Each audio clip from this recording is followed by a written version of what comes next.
Bismillahirrahmanirrahim. Assalamualaikum warahmatullahi wabarakatuh. Waalaikumsalam warahmatullahi wabarakatuh. Innal hamdalillah nahmaduhu wa nasta'inuhu wa nastaghfiruh wa na'udzu billahi min shururi anfusina wa min sayyiati a'malina. May yahdihillahu fahuwal muhtadi wa may yudlil falan tajida lahu waliyan mursyida. Asyhadu an la ilaha illallah wahdahu la syarika lah wa asyhadu anna Muhammadan abduhu wa rasuluh la nabiyya wa la rasula ba'da.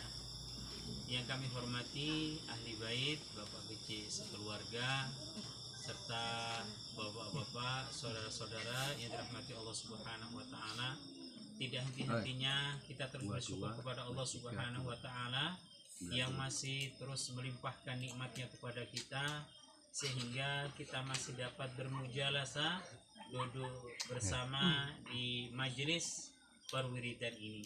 Salat beriring salam mudah-mudahan terus tercurahkan keharibaan Nabi kita Muhammad Sallallahu Alaihi Wasallam kepada seluruh keluarganya, seluruh sahabatnya, yang insya Allah kepada kita umatnya yang terus komitmen dan istiqomah dalam mengamalkan ajarannya.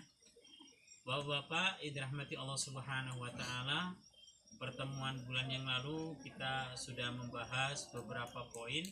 Ya, kita mengulang kaji kembali bahwasannya tujuan hidup manusia ini tidak lain dan tidak bukan adalah mencari kebahagiaan, Bapak-bapak sekalian. Namun di satu sisi ada yang melihat kebahagiaan itu kalau lulus sarjana, kan gitu, Pak. Tapi setelah wisuda pun kebahagiaan belum dapat. Ternyata belum kerja, Pak. Ya kan? Tapi setelah kerja pun kebahagiaan belum juga dapat karena belum berumah tangga, kan gitu, Pak. Setelah berumah tangga pun belum kunjung juga kebahagiaan dapat karena belum dikaruniai momongan. Terus seperti itu, Pak. Enggak ada ujungnya. Ya kan? Jadi sebenarnya kebahagiaan itu letaknya di mana? Maka Imam Syafi'i, bapak-bapak sekalian dirahmati Allah Subhanahu wa taala, beliau menyebutkan setidaknya ada 4 hal, ya. Seorang mukmin jika ingin, ya kan, bahagia di dunianya maupun bahagia di akhiratnya. Ya, yang pertama Imam Syafi'i menyebutkan qalbun wasi'un, hati yang sangat lapang. Ya, tentunya hati yang lapang itu hati yang mudah bersyukur, bapak-bapak sekalian. Dia meyakini bahwasanya tidak ada satu musibah, tidak ada satu ujian, tidak ada satu nikmat yang menimpa dirinya kecuali memang sudah digariskan oleh Allah Subhanahu wa taala.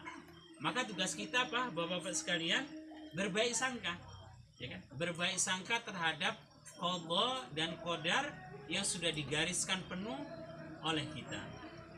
Makanya kemarin kita bahas menjadi mukmin yang bahagia itu wajib, hadirin sekalian, ya. Maka apa? Mukmin yang bahagia itu lebih dicintai oleh Allah Subhanahu wa taala daripada mereka mukmin yang penyedih. Ya kan? Kenapa? Karena ibadah dalam Islam, bahagia itu adalah ibadah. Allah Subhanahu wa taala berfirman dalam surat Az-Zumar, Bismillahirrahmanirrahim, Innal ladzina qalu rabbunallah tsumma istaqamu fala khaufun 'alaihim walahum yahzanun. Sesungguhnya orang-orang yang istiqomah di jalan Allah Subhanahu wa taala, mereka tidak pernah takut dan mereka tidak pernah bersedih hati. Artinya apa? Bapak-bapak sekalian, artinya bahagia. Dia tidak pernah galau dengan masa lalunya, dia juga tidak pernah khawatir dengan masa depannya. Ya kan? Kenapa demikian? Karena kalau masa lalu itu nggak ada lagi kabar baru. Kalau masa depan itu nggak ada lagi kabar pasti, itu nggak ada. Yang bisa kita nikmati adalah hari ini. Kan seperti itu. Maka wajar Rasulullah SAW mengingatkan dalam hadisnya, ihris ala ma yanfa'uka wasta'in billah. Semangatlah kamu untuk hari ini, tapi jangan lupa untuk selalu minta tolong kepada Allah Subhanahu wa taala. Jadi kita suruh difokus bapak-bapak sekarang untuk hari ini. Karena banyak orang, saudara-saudara sekarang itu galau dengan masa lalunya sampai dia takut mengambil keputusan, trauma dengan masa lalunya, kan seperti itu. Ada juga khawatir dengan masa depannya. besok saya makan apa, besok anak saya pegawai atau tidak, besok anak saya kerja di mana, kan itu yang dikhawatirkan. Padahal masa depan itu nggak pernah ada kepastian. Kita disuruh bertawakal hari ini. Ya. Maka dalam pepatah Arab disebutkan apa? Kerjakanlah amalanmu hari ini, jangan pernah engkau menundanya untuk besok. Ya. La tuakhir amalaka ilal ghad ma takdiru an ta'malahul yauma. Jangan pernah kamu tunda kebaikan untuk hari ini, apa-apa yang bisa diselesaikan.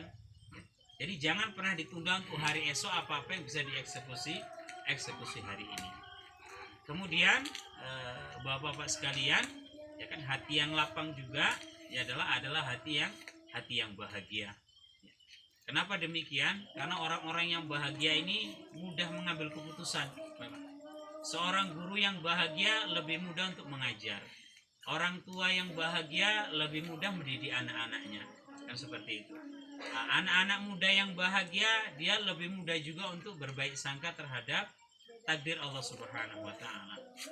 Kalau mukmin itu penyedih, Bapak-bapak sekalian, yang kita takutkan dia akan menggugat takdir Allah. Dia akan mengatakan Allah ini nggak adil. Ya. Dia akan menggugat takdir Allah, Allah nggak adil kepada saya. Saya rajin sholat, tetapi banyak musibah. Dia nggak tahu, Bapak sekalian, justru musibah itu kan menandakan Allah itu cinta kepada hambanya. Di hadis disebutkan, innallaha idza ahabba qauman ibtalahum. Sesungguhnya apabila Allah mencintai hambanya pasti akan diuji. Ada yang diuji dengan. Sebentar kita.